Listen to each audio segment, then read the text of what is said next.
today. So my name is Nicole and I'm running for circuit judge because I believe that the people of this circuit deserve a judge who is prepared, impartial, and committed to applying the law as it's written. So I grew up not too far from here in Lake County. I went to the University of Florida, got my bachelor's degree in criminology as well as psychology before heading to Stetson University College of Law down in Gulfport. Thank you. During law school, I had the opportunity to actually work for a private law firm where I actually did civil and criminal work, as well as I clerked for a federal magistrate judge where I learned firsthand how judges research legal issues and write well-reasoned decisions. So after graduating, I became a prosecutor in Citrus County, handling everything from misdemeanors to the most serious of felony cases. While I was there, I met my husband, Brian, who's also an attorney, and together we live in Citrus County and we're raising our son, Liam, there as well.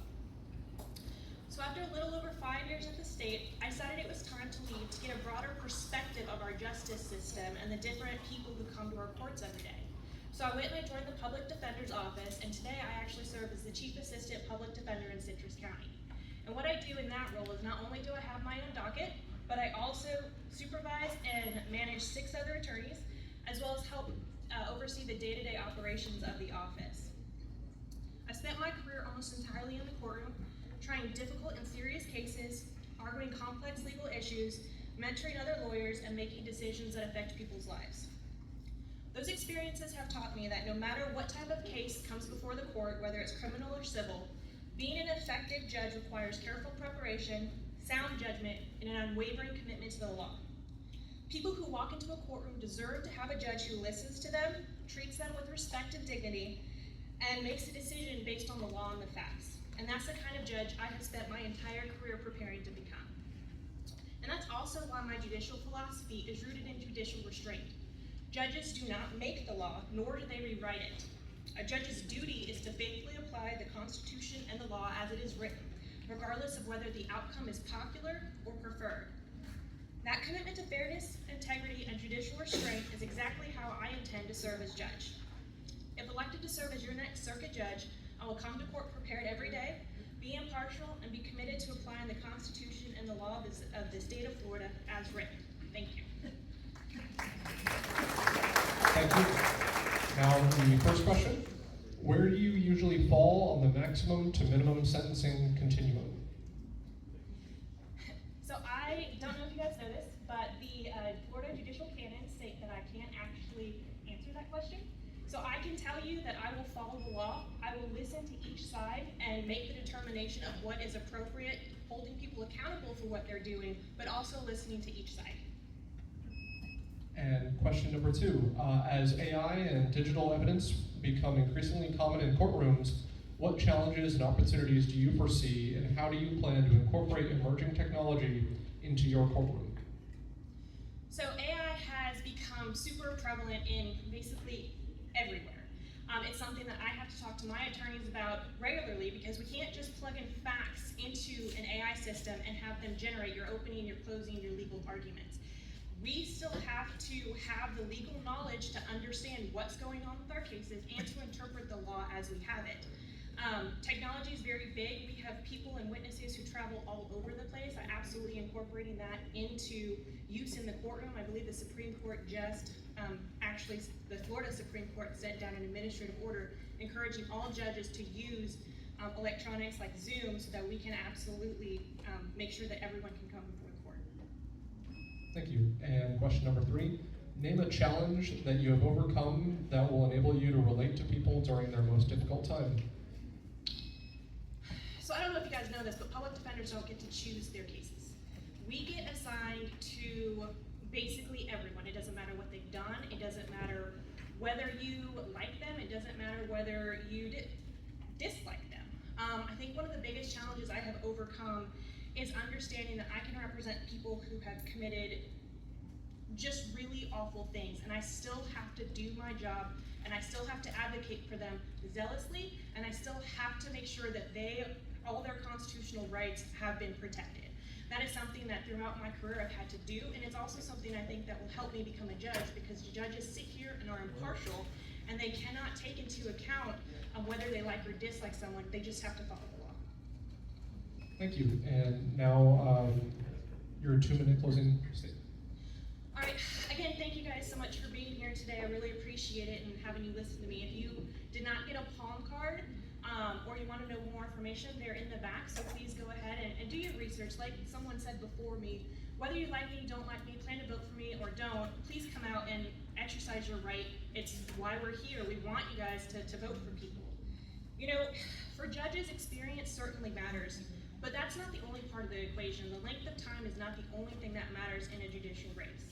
What matters is the depth of your experience, how you've approached your work, and the reputation that you've built along the way.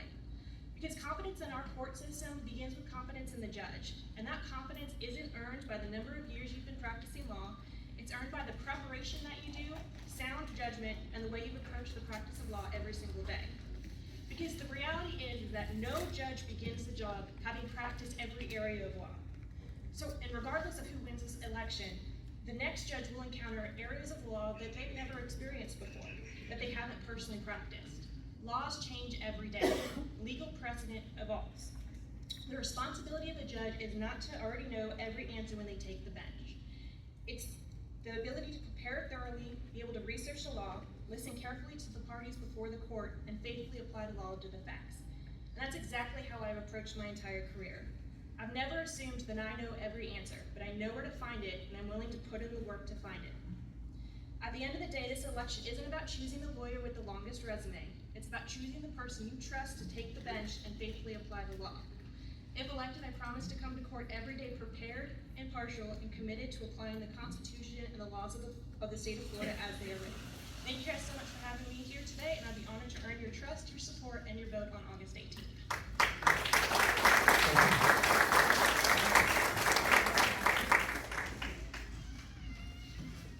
Feel free to start the 3-minute intro whenever you're ready. Thank you. Good afternoon, everyone. My name is Lisa Yeager, and I'm also running for Circuit Judge. I'm going to tell you a little about myself. First of all, I'm a 6th-generation Floridian. I was born and raised in Kissimmee area, technically born in Orlando, raised in Kissimmee. I've lived in Florida my entire life. I'm a 1st-generation college student. I put myself through the University of Central Florida, where I graduated with $3,000 in student loan debt because I worked full-time for Walt Disney World while I did that. I received my bachelor's degree in 1993, my law degree in 2000. I took 5 years off where I worked for a practicing attorney in the Orlando area. I moved to the 5th Circuit in 1999, and I've lived there my entire time since then. I have 2 children. My son is a graduate of Citrus High School. My daughter is also a graduate of Citrus High School. They're both out and working in the field. My son is a lineman. My daughter's a 2nd lieutenant in the Army. We raised our children with the same conservative values that we have, that we were raised with. Now, why should you elect me? First and foremost, my commitment to God, my family, and my community. My career has been spent here in the 5th Circuit working for you, the people of the state of Florida and the 5th Circuit. I've been an attorney for 26 years. I've practiced many areas of law, not just criminal. I've done family law, dependency, delinquency, civil. I'm currently handling civil cases right now. I did 16 years with the state attorney's office where I handled just about every case that they have in there except 1st-degree murder. I have sat second chair on 1 1st-degree case. I've practiced in front of multiple judges. I know how to make those hard decisions. I'm the only candidate that's practiced more than just criminal law. The docket we're going after is a civil docket. More than likely, it will probably be some sort of family law or dependency type case. I have the compassion and understanding. I understand that people who are here before the court, they're there for a reason. They didn't choose to be there most of the time. They happen to simply be there. I can listen to both parties and make those hard decisions and evaluate the cases based on the law and the facts presented. I will, of course, follow the law and the Constitution. Judges should never advocate from the bench. The best judge is usually the one you rarely ever hear from. Why do you ever hear from them? Because they're doing the right thing. They're following the law, and people aren't out there protesting and saying all kinds of things. I'm always available to speak with each and every one of you. August 18th, I ask that you get out and vote for me, Lisa Yeager, for Circuit Judge. Thank you. Thank you. Question number number one is, how do you balance applying the law as written with ensuring fairness in the courtroom? So applying the law as written requires that you apply the law. It's not based on who the people are. The job of the judge is simply, you look at the facts, you look at the law. You shouldn't take into account who is in front of you, who the parties are, what their religious beliefs, what their political beliefs. It is the law and the facts of the case, and that is all that a judge is supposed to do. And second question, what life experiences will you rely on to help you empathize with people who appear in your courtroom? So that's easy. Many of you don't know this. I have been divorced. Through that divorce, I experienced going in front of the court. I experienced the massive things that can happen. I went through a foreclosure due to a divorce. I know what happens, what the ramifications of all of that are. It's not just simply, oh, I'm gonna go to court, everything's gonna be fine. I've been there, I know. I know what those people feel like when they're sitting there wondering, what's gonna happen? Who's gonna get custody of my kids? I can empathize because I've been there, and I've recovered from that. Thank you. And question number 3, can you share an example of a complex legal problem you solved successfully? Oh, I would have to say complex legal problem. As a prosecutor, my last docket was handling sex crimes and crimes against children. So one of the biggest issues that we have when it comes to prosecuting those cases is we have to either face the fact if I'm putting a young child on the stand, they have to testify, and what many of you may or may not know, that defendant's sitting there in the room with them. So do I come up with some kind of plea offer which allows them to plea without putting that child through trauma, or can I manage getting that child ready? And we do that a lot. We get those kids ready. We bring them into the courtroom without the defendant there. We talk to them multiple times. We let them know what to expect. And that's how we can go forward in prosecuting those cases and getting a good resolution. Thank you. And now for your 2-minute closing statement. Ladies and gentlemen, when I first started this, I started at the state attorney's office in Citrus County. When I first started as an employee, I started actually in the Marion County office as an intern. I then came to the Hernando office as an intern.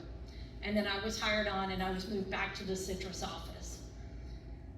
After a couple of years of practice, Judge Howard, who's now deceased, pulled me aside and said, Lisa, when you grow up, which by the way, at 32 years old was a funny question, he said, but when you grow up, what do you want to do? I said, Judge, I want to be a judge. I want to be like you. He said, Lisa, get out of the state practice.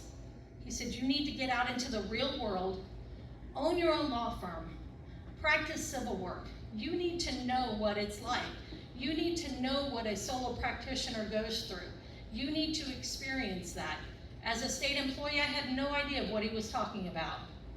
I did it. I left the state attorney's office and I went into private practice. I worked for a firm for a few years and then I opened my own firm for about 7. I understand what he was talking about, time management. It is vitally important that those court dockets flow, because if they don't flow, attorneys fall behind, litigants have to take a bunch of time off work. It just clogs the whole system. I understand about that because I've been there, I've done that. While my opponent says years in practice don't matter, maybe they don't. Maybe they don't. But the amount of work that I have done, the different areas of law that I've practiced do. I'm the only candidate here that has done anything other than criminal law. And I ask for your vote on August 18th. Thank you.